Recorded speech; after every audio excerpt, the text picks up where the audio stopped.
quick word on the domestic skip fire. I wondered yesterday, very, very briefly, just how loyalist MPs, cabinet members, would possibly muster defences of Boris Johnson's absurd and I think we could probably all agree, disgusting comparison of the war in Ukraine to Brexit, or the resistance of the Ukrainian people to a country that's desperate to join the European Union, to an attack, a murderous criminal attack by a latter-day Hitler.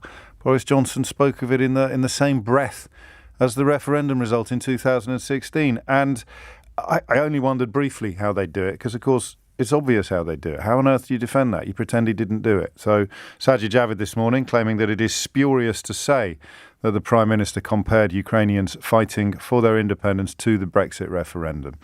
I know I've said this to you a million times, and I know every time I say it, you probably think, James, you've said that to us a million times. But it's really, I mean, that's how it works.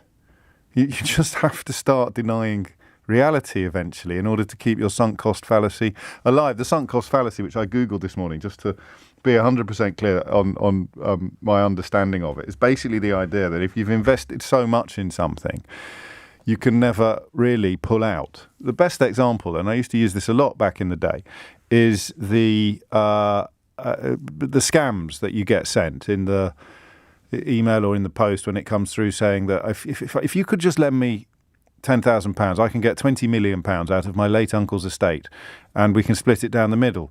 And some people go for it. And once you've gone for it once, remarkably, you are a lot more likely to go for it again than you were to go for it in the first place. Because once you've sent 10 grand to some fraudster in the middle of nowhere, admitting to yourself that you've been ripped off is harder than sending another 5 grand.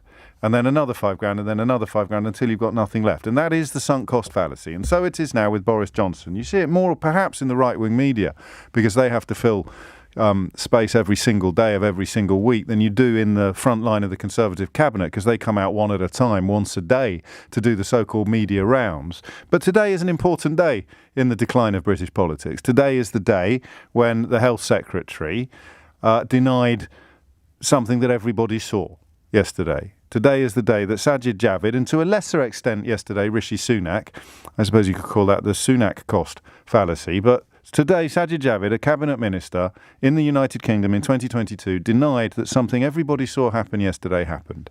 And that's an important moment. I'm not being partisan or tribal, just in purely objective terms. When you have a cabinet minister, someone as senior as a Secretary of State for Health, denying what we all saw, denying the evidence of his own eyes and ears in public, on television or radio, that's an important moment in a country's decline.